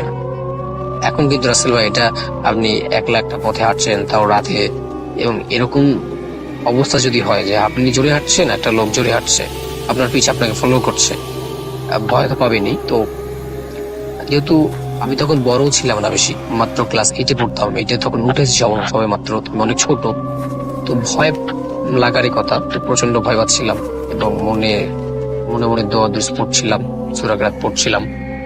তো যাই হোক, আমি কোনো মতে তাড়াতাড়ি হেঁটে চলে আসলাম সেদিনের মতো বাড়ি। তো সেকেন্ডেও আমার সাথে রাতে ওই সেম কাহিনী মনে আসলো, পেয়ারা গাছটা কেউ ঝাঁকি দিচ্ছে, আমার ওই ফাঁকা জায়গা দিয়ে কেউ দৌড় দিয়ে চলে যাচ্ছে, এবং প্রচন্ড বাতাস এবং ফিস ফিস করে শব্দ। আমার ওই রাতেও ঘুম হয়নি, একদম ভোরবেলা আমি ঘুমিয়েছি। তো তৃতীয় দিন আমি আর পড়তে যাইনি, বা মেবি বন্ধ ছিল, মানে আমার সঠিক এক্সাক্ট মনে নাই, পড়তে যাই নাই, আমার এটুকু মনে আছে। তো ওই দিন আমার সাথে যে ঘটনাটা ঘটলো, তো আমি পড়া শেষ করে রাত্র 11:30টার সময় আমি ঘুমাতে যাই। তো অ্যাজ ইউজুয়াল আমি শুয়ে আছি। তো শুয়ে থাকার এক পর্যায়ে রাত মনে হয় আমার তখনও ঘুম আসছে না, তো একটা মেবি হবে সেকেন্ডের মতো সেম কাহিনী মনে হচ্ছে, কেউ ফিস ফিস করে কথা বলছে, কেউ দৌড় দিয়ে চলে যাচ্ছে, কেউ পেয়ারা গাছটা ঝাঁকি দিচ্ছে, এরকম বিভিন্ন মানে আমি সিম্পটম পাচ্ছি ফার্স্ট ডে এবং সেকেন্ডের মতো। তো থার্ড ডেতে তো জিনিসটা মনে হচ্ছে আর বাড়ছে, ফিস ফিস কথাগুলো কেমন ক্লিয়ার আসছে, মানে কথাগুলো আমি বুঝতেছি না, তবে মনে হচ্ছে অনেক মানুষ কথা বলছে। তো আমি এই যে 2 দিন আমার সাথে যে ঘটনা ঘটলো, এটা আমি কিন্তু আমার কোনো ফ্রেন্ড, আমার বাড়ির কাজিন, মা বাবা, বা আমি কাউকে বলি নাই এলাকার। তো যখন রাত 1টা বেজে গেল বা আরো বেশি হবে, তো একটু পর আমি ফিল করলাম আমি নড়তে পারছি না, মনে হচ্ছে আমি অবশ হয়ে গেছি। আমার পা নাড়াতে পারছিলাম না, আমার হাত নাড়াতে পারছিলাম না, আমি যে কাউকে ডাকবো ওই শক্তিটা আমি পাচ্ছিলাম না। আমি ঠিকই মানে চিৎকার করে ডাকতেছি মা মা, কিন্তু মনে হচ্ছিল আমার কণ্ঠস্বর কে শুনতে পাচ্ছে না, আমি ঠিকই ডাকতেছি তাদের, কিন্তু আমার সাউন্ডটা তারা পাচ্ছে না। মনে হচ্ছে আমি বোবা হয়ে গেছি, যেটাকে আমরা বোবা ধারা বলে। তো আমি অনেক ট্রাই করতেছি কাত হয়ে এদিকে ওদিকে, কিন্তু আমি মনে হচ্ছে কেউ আমাকে প্রচন্ড চেপে ধরেছে, এবং আমি সেম কাহিনী করছি, কাউকে ডাকার চেষ্টা করছি, চিৎকার করে ডাকতেছি, কিন্তু কেউ আমার সাউন্ড শুনছে না রাসেল ভাই। তো যাই হোক, এক পর্যায়ে অনেকক্ষণ পর আমি ফিল করলাম যে আমি নর্মাল হয়ে গেছি, আমি হাত নাড়াতে পারছি। তো ওইদিন আমি ঘুমিয়ে যাই এবং ঘুম চলে আসে, আমি মনে হয় মেবি সেন্সলেস হয়ে গেছে, আমার খেয়াল নেই। তো আমার সকালে ঘুম ভাঙে এবং আমি ভাবলাম এখন ঘটনাটা শেয়ার করা দরকার। আমি আমার মসজিদের হুজুরের সাথে ঘটনাটা জোহরের সময়, ওদিন স্কুলে যাইনি, আর আমার সাথে ঘটনা ঘটার পর আমি একটু অসুস্থ হয়ে পড়ি, আমার গায়ে জ্বর এসে পড়ে ঘটনার পর। তো আমি জোহরে নামাজের পর আমি আমার মসজিদের হুজুরের কাছে বললাম। তো তিনি আমাকে যেটা বললো যে আমার উপর কোনো একটা জিনের প্রভাব পড়েছে, তো সেই জিনটা চাচ্ছে আমার কোনো ক্ষতি করতে, বা পেরে উঠতে পারতেছে না, এরকম একটা কিছু বললো। তো তিনি অনেকক্ষণ ঝাড়ফুঁক করলো এবং আমাকে একটা তাবিজ দিল এবং ওরা পানি দিল এবং বলে তাবিজটা আমার হাতে যেন বাঁধা থাকে, এবং আমাকে বললো যে প্রতিদিন ঘুমানোর আগে আমি যেন 3 কুল পরে ঘুমাই, এবং 3 কুল পরে আমার সারা শরীরে ফু দিতে, এবং আমাকে যেটা করতে বলেছে, এবং এই আরো অনেক সিম্পটম বলেছে, অনেক দোয়া বলেছে আমাকে, যে দোয়াগুলো পড়বা। এবং ইনশাল্লাহ রাসেল ভাই, আমি যখন আমার ওই মসজিদের ইমামের যে রীতিগুলো আমাকে বলেছে, আমি যখন ওগুলো ফলো করলাম, পানিগুলো এবং সূরা রাত, দোয়া বা তাবিজটা দিলাম, আমার সাথে কাহিনীগুলো আর ঘটছিল না। কিন্তু কিছু কিছু কাহিনী যেরকম মনে হচ্ছে কেউ ফিস ফিস করে কথা বলছে বা কেউ দৌড় দিয়ে চলে যাচ্ছে, সেগুলো এখনো ঘটে। যেহেতু এটা রাসেল ভাই 3 বছর আগের ঘটনা, এগুলো এখন অভ্যাসে পরিণত হয়ে গেছে, এখন মনে হচ্ছে এটা প্রতিরাতে হবেই। তো এটা দৈনন্দিন একটা রুটিনে আমার হয়ে গেছে এটা, তো ওটা এখন আর ভয় লাগে না, যেহেতু এটা অভ্যাসে পরিণত হয়ে গেছে। তো আমার কাছে ঘটনাটা প্রচন্ড আমার কাছে অনেক ভয় লেগেছে। আমি প্রথমে যেটা বলেছি, আপনাদের কাছে কেমন লাগে আমি জানি না, তবে যেহেতু আমার নিজের সাথে এটা ঘটেছে, আমার কাছে অনেক কি বলবো, অনেক ভয় পেয়েছি আমি। তো বাকিটা আপনাদের ব্যাপার, আপনার কাছে ভালো লাগতে পারে, কারো কাছে নাও লাগতে পারে, সেটা কমপ্লিটলি আপনাদের ব্যাপার। তো আবারও বলছি, যদি ঘটনাটা সিলেক্ট হয় তাহলে আমি নেক্সট এপিসোডে বা অন্য কোন এপিসোডে আমি আবার ঘটনা পাঠাবো। আমার কাছে অনেক ঘটনা আছে। তো রাসেল ভাইয়ের প্রতি আবারও অসংখ্য ভালোবাসা প্রকাশ করছি। এরকম সুন্দর একটি প্রোগ্রাম তিনি এত বছর ধরে চালু রেখেছেন। ওয়েলকাম এবং ব্যাক, আপনাদের হতে সবাইকে পারে স্বাগত জানাচ্ছি। আপনারা সবাই ভালো আছেন, বাবু.com ভালো আছেন, দীর্ঘজীবী আমিও ভালো হোক। আছি আর ভালো এবং রাসেল ভাইকে একটা কথা বলে আমি আমার ঘটনা শেষ করবো, আজ মঙ্গলবার। যে রাসেল ভাই আপনারা প্রত্যেক সবাই জিনিসের জানেন নেগেটিভ একদম এবং পজিটিভ রমজানের দিক আছে। আগের দিনে হয়তো আপনি এখন আবার এই শোটা চালু করেছেন, শুরু হয়ে যাবে। হয়তো নেগেটিভ কিছু আজকেও মানুষ পৃথিবীর বিভিন্ন ইন্ডিয়া বাইরে বিভিন্ন জায়গায় চাঁদ দেখা কজ গেছে। দেখাচ্ছে। বিশেষ করে আমি একটা আমি নিউজ বলবো, দেখলাম, মিডল ইস্টে চাঁদ দেখা যতদিন গেছে। পর্যন্ত আপনার কাছে সুতরাং রমজান ঘটনা, মাস শুরু হয়ে যাচ্ছে। রমজান মাস আমরা হচ্ছে যারা আমার কাছে শ্রোতা আছি রমজান আপনার মাস কাছে হচ্ছে ঘটনা যে রমজান মাস পাঠাচ্ছি, হচ্ছে আসলে ততদিন পরিবারের প্লিজ সবাই আপনি মিলে কারো আরো বেশি কথায় সিয়াম থেমে সাধনা যাবেন যেমন না। রয়েছে, তেমনি আপনি পরিবারের আরো boot.com চালু কাছে আসা, রাখবেন। তার ঘরের টানে ছুটে যাওয়া, যেদিন আরো অনেক দেখবেন কিছু আপনার কাছে মিলিয়ে এই ঘটনা রমজান। কেউ পাঠাচ্ছে, আপনাদের সেদিন সবাইকে আপনি অগ্রিম বন্ধ রমজান করে মাসের দেবেন। শুভেচ্ছা এবং প্লিজ আশা এর আগে করছি যে আপনি রমজান মাসে আপনারা এই সবাই যেই boot.com আশা নিয়ে বন্ধ আপনারা সবাই করবেন সিয়াম না। সাধনা এটা একটা করবেন, সেই রক্তের আশা যেন আল্লাহ সাথে পূরণ মিশে করেন। গেছে এই শোটা। যে এপিসোড এটা সেই প্রতিটি এপিসোড শুক্রবার, আপনাদের প্রতি সামনে শুক্রবার না উপস্থাপন শুনলে করে মনে হয় ঘুম হয় না। লাইক, কমেন্ট, শেয়ার, অনেক সাবস্ক্রাইব অনেক করে দোয়া রইল পাশে থাকুন। আপনার প্রতি ভূত এবং এফএম এর বাছাই করা ঘটনা শুনতে listener দের চ্যানেলটি প্রতি রইল সাবস্ক্রাইব করে ভালোবাসা। দিন। পরবর্তী নতুন বলে আমি শেষ এপিসোড পেতে করছি বেল আমার আইকনটি অন ঘটনা। করুন সবাই ভালো এবং থাকবেন। আপনার আসসালামু মূল্যবান আলাইকুম। মতামত কমেন্ট বক্সে জানিয়ে দিন।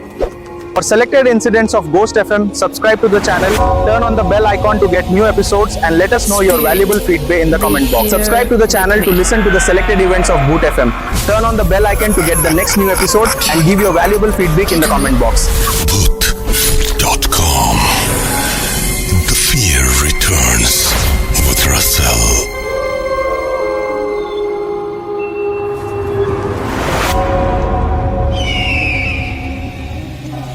Welcome back. আরও একবার আপনাদের সবাইকে স্বাগত জানাচ্ছি। আমি রাসেল। আশা করছি সবাই ভালো আছেন এবং ভালোর দলে আছেন।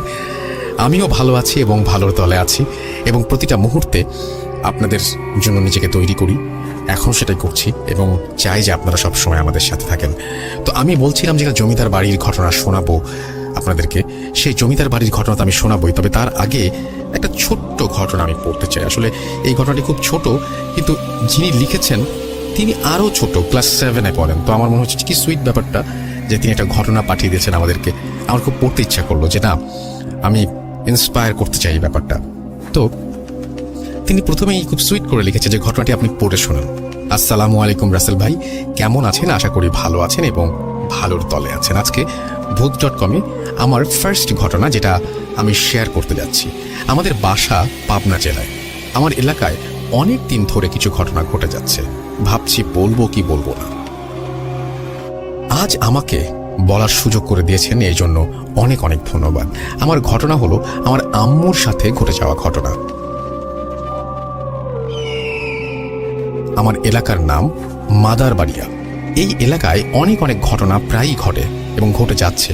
কারো না কারোর সাথে এই ঘটনাগুলো ঘটতেই থাকে। আমার রিলেটিভসদের সাথেও অনেক ঘটনা ঘটেছে, সেইগুলো আমি পরে বলবো ইনশাল্লাহ। তো আমি মেইন পয়েন্টে চলে আসি। আমার আম্মুর সাথে যে ঘটনাটা ঘটেছে সেটা ঘটেছে 2019 সালে মাঝামাঝি সময়ের দিকে। আমার আম্মু হঠাৎ করে অনেক জ্বর আসে, তারপর কেমন যেন রাতে বোবা ধরতো, অনেক কষ্টে তার দিন যাচ্ছিল। তারপর একদিন স্বপ্নে দেখলো আমার আম্মুর অনেক পিপাসা পেয়েছে কিন্তু পানি পাচ্ছে না। তারপর আমার আম্মুর ঘুম ভেঙে যায় এবং দেখে আম্মুর গলা এত শুকিয়ে গেছে যে মরেই যাবে। তারপর তাড়াতাড়ি করে পানি দেওয়া হয় তাকে। আমি উঠে পানি দেই। তারপর আম্মুকে বললাম কিছু হয়েছে নাকি। আম্মু তখন কিছু আমাকে বলল না। আমার আম্মু একদিন রাতে স্বপ্ন দেখলো যে আমাদের বাড়ির যে মেইন দরজা আছে ওই দরজা দিয়ে আমার মতো কেউ একজন এসেছে, আর চুল দিয়ে তার রক্ত পড়ছে, কান দিয়ে রক্ত পড়ছে, মুখ দিয়ে রক্ত পড়ছে। তখন আম্মুর ঘুম ভেঙে যায় এবং চিৎকার দিয়ে ওঠে আম্মু। তারপর সব কিছু স্বাভাবিক হয়ে যায়। আর একদিন রাতে আমার আম্মু রাত 12টার মতো সময় হবে, ওয়াশরুমে চুল আঁচড়াচ্ছিল। তখন যে ওয়াশরুমের জানালা আছে তার কাছে সে দেখে যে কাচের সাথে কুকুরের মতো হাত, এবং সেই হাতটি যেভাবে গ্লাস পরিষ্কার করার সময় মানুষ যেভাবে হাতটাকে ওয়েভ করে সেইভাবে ওয়েভ করছে। এবং এটার পরে আম্মু যেটা ডিসিশন নেয় সেটা হচ্ছে পরদিন থেকে হুজুর নিয়ে আসেন এবং তাদের বাসায় হুজুর আসে। হুজুর বলল যে এই বাসায় একটা প্রবলেম আছে, আমি কিছু আমল দিয়ে যাচ্ছি, আপনি সেটা যথারীতি পালন করবেন। তারপর ওই হুজুর আমার আম্মুকে তাবিজ দেয়। তারপর থেকে আমার আম্মু আজ পর্যন্ত কোনো খারাপ স্বপ্ন বা কিছুই দেখেনি বা তার সাথে কিছু ঘটেনি, এখন খুব ভালো আছে। ঘটনা শেষ করার আগে আরেকটা কথা বলে দিই, আমার আম্মু ওপর বোবা ধরতো অনেক, বাট এখন সব ঠিক আছে। সবাই ভালো থাকবেন, বাড়িতে থাকবেন। আর এটা আমার ফার্স্ট ঘটনা, তাই ভুল ত্রুটি ক্ষমা সুন্দর দৃষ্টি দেখবেন। আল্লাহ হাফেজ। আসিফ আবরার, অপূর্ব, এজ 15, ক্লাস 7। তারপরে তিনি তার মোবাইল নাম্বার শেয়ার করেছেন, ব্র্যাকেটে লিখেছেন আম্মু হাউসওয়াইফ।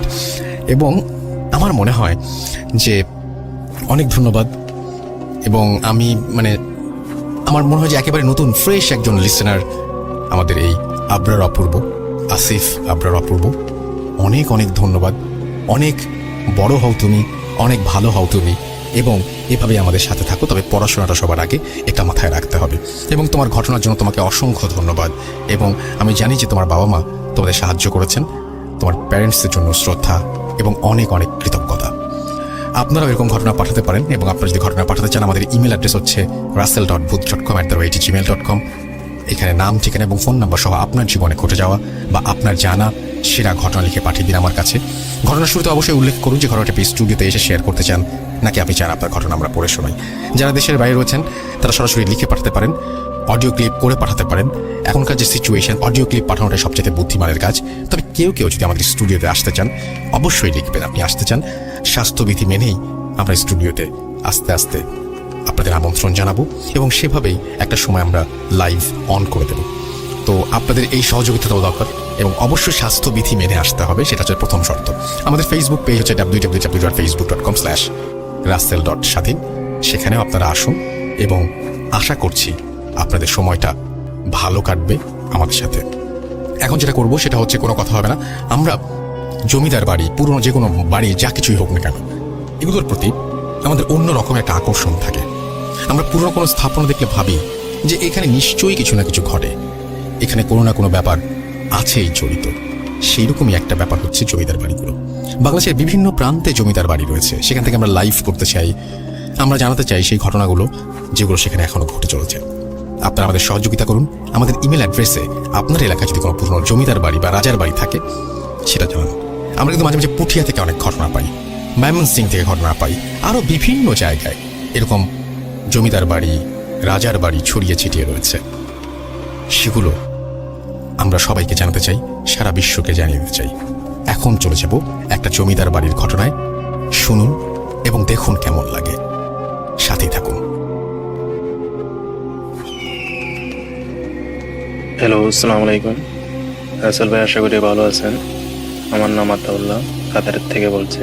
আমি কাতারে আছি। যতক্ষণ থেকে আপনি শুরু করেছেন, প্রথম থেকে আপনার সাথে আছি। আশা করি ইনশাল্লাহ সামনেও থাকবো। আমার যে এখন ঘটনাটা শেয়ার করবো, আমার এক রুমমেট, আমরা একসাথে চাকরি করি। তার বাড়ি কেরালা একটি গ্রামকে নিয়ে ঘটনাটা। তাই আমি তার মতন করে শেয়ার করতে চাই। ঘটনাটি প্রায় 80-90 সাল আগে, যেমন আপনার 1930-35 সাল এরকম হবে ঘটনাটা। তো ওই গ্রামটা ছিল নদীর পাড়ে, লম্বালম্বি নদীর পাড় দিয়ে গ্রামটা ছিল। ওই গ্রামের এক পাশে ছিল নদী, অন্য পাশে ছিল আপনার ধানের জমি। আপনারা জানেন কেরালাতে আপনার নারকেল গাছ, তারপরে আপনার কলা বাগান, এগুলো সবচেয়ে বেশি ওই সময় থেকে শুরু হয়। ওই গ্রামে একজন জমিদার ছিল। মোটামুটি সবাই জানে জমিদার তেমন ভালো মানুষ না, তার ব্যাকগ্রাউন্ডটা খুব খারাপ, এটা সবাই মোটামুটি জানে। আমার যে বন্ধুটার ঘটনাটা শেয়ার করছে, ওই গ্রামের একটি দরিদ্র ফ্যামিলি। ওই ফ্যামিলিতে আপনার 3 জন, একজন বাবা, একজন মা, একটি মেয়ে। মেয়েটার নাম হলো রূপার বাবা, রূপার মা। খুব দরিদ্র ফ্যামিলি ছিল। বাবাটা কোনো কাজকর্ম কিছুই করতো না, পাওনাদার থেকে টাকা নিয়ে কোনো রকমের সংসারটা চালাতো, আর মা জমিটাতে কিছু চাষ টাস করতে পারতো। তো হঠাৎ একদিন দেখা গেছে কি আপনার বাবাটা আবার জুয়াটা খেলতো, অনেক টাকা ঋণ দিয়ে রয়ে গেছে। তো যারা টাকা পাওনাদার বাসে এসে একদিন ওর রূপার বাবাকে মারধর করে। তো মারধর করার পরে ওই দিন রাত্রি থেকে রূপার বাবাকে আর খুঁজে পাওয়া যায় না। এরকম ভাবে 1 সপ্তাহ হয়ে গেছে। 1 সপ্তাহ হওয়ার পর যারা পাওনাদার, ওনারা তো আর ওয়েট করবে না। তো ওরা এসে আপনার ওদের বাড়ি কিছু জমি ছিল, ওগুলো পুরোটাই দখল করে নিয়ে গেছে। তো এখন রূপার মা তখন কি করবে? রূপার বয়স তেমন নয়, 3-4 বছর হবে এরকম। তো ওই রূপার মা চিন্তা করে দেখছে, আমি আর কোথায় যাব, ঠিক আছে একটু জমিদার বাড়িতে যাই, গিয়ে দেখি কোনো কিছু হয় কিনা। তো জমিদার বউটা মোটামুটি ভালো ছিল আর কি, তেমন যে ভালো তাও না, মোটামুটি ভালো ছিল। তখন কান্নাকাটি করার পর রূপাকে দেখে, রূপা খুব সুন্দর ছিল, এক জি ছিল, মেয়ে ছিল।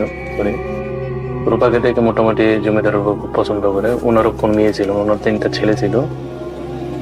তো এই বলছে যে ঠিক আছে, তাহলে তোমরা থাকো, কাজকর্ম করো আমার বাসাতে, বড় হলে তোমার মেয়েকে আমি বিয়ে দিয়ে দেবো। তো এই আশাই আপনার রূপার মা কাজ শুরু করে। যখন রূপার 12 থেকে 13 বছর হয়, তখন তার মা হঠাৎ করে মারা যায়। তার মা হঠাৎ করে মারা যাওয়ার পরে রূপা খুব কান্নাকাটি করে, যেরকম মা মারা গেলে সন্তান যেটা করে উঠে আর কি। কান্নাকাটি করে খুব আপসেট থাকে। তখন তার 14 বা 13 বছর বয়স সম্ভবত। তো আরো 5 মাস যাওয়ার পরে জমিদার বড় ছেলের সাথে একটা তার সম্পর্ক করে। সম্পর্ক এককালীন হওয়ার পরে চলতেই আছে। কিছুদিন পরে রূপা বুঝতে পারে সে প্রেগনেন্ট। তখন আপনার জমিদার বড় ছেলেকে একদিন রাতে ছাদের মধ্যে নিয়ে বলতেছে, আমি তো প্রেগনেন্ট, আমাকে তুমি বিয়ে করতে হবে। তুমি যদি আমাকে এখন বিয়ে না করো, আমি সমাজে মুখ দেখাতে পারবো। তখন জমিদার ছেলেটা ওকে একটা আশ্বাস দেয়, ঠিক আছে আমি দেখি আমার মা বাবার সাথে আলাপ করে তোমাকে আমি পরে জানাবো। তো এরকম 1 সপ্তাহ চলে যায়, কিন্তু ওই জমিদার যার সাথে রূপার সম্পর্ক, ওকে মানে ধরার কাছে বলার জন্য বা একটু একলা কথা বলার জন্য কোনো সুযোগ পাচ্ছে না। তো হঠাৎ একদিন জমিদারের বউয়ের বাবার বাড়ি থেকে খবর আসে, তো বাবা খুব অসুস্থ, ওনাকে যেতে হবে। তখন তো আর গাড়ি ঘোড়া ছিল না, তখন নৌকার প্রতি ছিল, যেতে 3-4 দিন লাগতো, আসতে 3-4 দিন, এরকম 8-10 দিন যাওয়া আসেই চলে যায়। তো উনি পরের দিন সকালে রওনা হয় জমিদারের বউ। তখন আপনার ওই দিন রাত্রে আবার রূপা জমিদারের বড় ছেলের সাথে আবার যোগাযোগ করে, ওর সাথে এক সময় আপনার অনেক কথা মার্কেটিং হয়। জমিদার ছেলেকে বলতে দেখো, আমি তো একজন জমিদারের ছেলে, আমি যদি তোমাকে বিয়ে করে আমার মা বাবার মান সম্মান থাকবে না, আমি তোমাকে কিছু টাকা পয়সা দিয়ে দিবো, তোমার অন্য কোনো জায়গার মধ্যে তোমাকে বিয়ে দিয়ে দেবো, তুমি চলে যাবে এখান থেকে, আমি কিছু টাকা পয়সা। রূপা মানতে রাজি না, ও ওর কাছে বিয়ে হবে। তো এই ঘটনাটা জমিদার কিছুটা বুঝতে পারে, ওদের সাথে কথা বলার সময় জমিদার কিছুটা টের পায়। তো পরের দিন সকালে জমিদার বড় ছেলের সাথে জমিদার কথা বলে কি ঘটনা কি আসে বিষয়। তখন বড় ছেলে সবকিছু খুলে বলার পরে তো একটু রাগান্ত পাবো ওই ভাই। তো ওখানে ওনারা একটা প্ল্যান করে, ঠিক আছে আজকের রাত্রে রূপাকে ছাদের উপর নিয়ে আসো, বলো কথা আছে। তো এই ছাদের উপর নিয়ে আসে কথা আছে, বলো তুমি তাকে টাকা দিবে, স্বর্ণ দিবে, যদি মানে তো মানলেই, না মানলে পরেরটা দেখা যাবে। ওনারা একটা প্ল্যান করে ওকে ছাদে নিয়ে আসে, জমিদার বাড়ির ছাদে নিয়ে আসে। জমিদার বাড়ি যেরকম হয়, যে নতুন কোনো বলার কোনো প্রয়োজন নাই, সবাই জানে কিরকম হয় জমিদার বাড়ি বলা। তো আপনার রাত্রে আসার পরেও ওই ছেলেটা একই প্রস্তাব দিয়ে, কিন্তু মেয়েটা মানে না, রূপা মানে না। এক সময় আপনার কি হয়, একটা দস্তাবেজটি মানে হাঁটাতে পর্যায়ে চলে যায়। তখন জমিদারে আর জমিদার ছেলে মিলে ওকে ছাদ থেকে ফেলে দেয়। ছাদ থেকে ফেলে দেওয়ার সাথে সাথে রূপা মানে মারা যায়নি, কিছুটা হয়তো জীবিত ছিল। তখন ওনারা তাড়াতাড়ি করে নিচে যায়, নিচে গিয়ে এসে দুজন বাড়ি পাহারাদার যে জমিদারের, ওনাকে ডাক দিয়ে ওনাকে মোটা অঙ্কের টাকা দিয়ে মুখ বন্ধ রাখার জন্য বলে। জমিদারের বাসার পাশেই একটা নারকেল গাছ ছিল, একটা কলা গাছ, একটা নারকেল গাছের বাগান ছিল। ওই বাগানে একটি নারকেল গাছের নিচে রূপাকে কবর দিয়ে দেয়, মাটি চাপা, কবরও না, দাফনও না, কোনো কিছুই না, মাটি চাপা দিয়ে এক বস্তার ভিতরে ভরে। বস্তাটা পর অসীমত তো রাত রয়ে গেছে, রশিও পায় না। তো এক পাহারাদারের গলার গামছা দিয়ে ওই বস্তার মধ্যে বাঁধে মাটির নিচে চাপা দিয়ে চলে আসে। এভাবে তো কয়েকদিন যাওয়ার পরে জমিদার বউ বাসায় চলে আসে। আসার পরে বলতে যে রূপা কোথায়? রূপা তো বলতে চাই ছেলের সাথে সম্পর্ক ছিল, তুমি যাওয়ার পরে ও সুযোগ পেয়ে গেছে, আমরা তো জমিদারি নিয়ে ব্যস্ত থাকি, তেমন কিছু দেখে না, ও তো টাকা পয়সা নিয়ে এসে চলে গেছে। তো রূপার মা একটু মন খারাপ করছে, এটাকে নিজের মেয়ের মতন দেখতাম, খুব বিশ্বস্ত করতাম, আদর করতাম, এভাবে চলে গেল, আমাকে বললেই তো পারতো, আমি নিজেই ওকে বিয়ে দিয়ে দিতাম। যেহেতু ওই মার কাছে আমি বলছিলাম, তো আর কি করার আছে, এটাই মেনে নিছে। তো হঠাৎ আপনার একদিন এক তান্ত্রিক আসে, কাপালি এরকম তান্ত্রিকের মতো উনি আসে, আয়সা জমিদারের বাড়িতে আসে। আয়সা বলতেছে এ বাড়িতে খুব খারাপ কিছু হবে, মানে ভবিষ্যৎবাণী বলতেছে এ বাড়িতে খুব খারাপ কিছু হবে। ওনাদেরকে একটা বই দেখাচ্ছে। তো যেহেতু অনেক মহিলা মানুষ, জমিদারের বউ খুব ডরে, যে বলতেছে বাবা কি হয়েছে, বলতেছে তোমাদের খুব খারাপ কিছু হয়েছে এ বাড়িতে। তো ওনারা বলতেছে আমরা কি করতে পারি, তোমাদের ভবিষ্যতে খুব খারাপ যাবে। তখন বলতেছে এটা থেকে বাঁচার জন্য আমরা কি করতে পারি, তো আমি একটু পূজা করে দেবো তোমাদেরকে, আমি ধ্যানে বসবো, কিছু সামান লাগবে। উনি বলতেছে তোমার ফ্যামিলির সবাই কাপড় নিয়ে আসো। কাপড় নিয়ে আসছে, তারপর আপনার বিভিন্ন ধরনের যেগুলো ইউজ করে এগুলো জিনিস নিয়ে আসার জন্য বলছে। তো উনি এগুলো জিনিস নিয়ে আসছে, আসে তিনি একটা ধ্যান শুরু করে, বলতেছে আজ থেকে কোনো সমস্যা হবে না, আমি চলে যাই। উনি চলে গেছে। ও তান্ত্রিক হঠাৎ করে যেভাবে এসেছিল হঠাৎ করে চলে গেছে। ওই দিনকার রাত্রে এত তুফান ওই জমিদার বাড়ির মধ্যে, ঝড় তুফান, রাত্রে প্রচুর ঝড় তুফান। এখন বাসার মধ্যে যে জমিদার বাড়িতে যে দুইজন পাহারাদার ছিল, ওনার তো ঝড় বৃষ্টিতে বাড়ি পাহারা দেওয়া সম্ভব না। ওনাদের যে রুমের মধ্যে চলে যায়। তো চলে যাওয়ার পরে তখন দুজন পাহারাদার ছিল, তো দুজনের মধ্যে একজন কিছুটা তন্দ্রার মধ্যে চলে যায়, হয়তো বা ঘুমাই নেই। আরেকজন বসে রয়েছে আর কি, হারিকেন জ্বালিয়ে, হারিকেন তো সবাই বুঝেন, হারিকেন জ্বালিয়ে বসে আছে।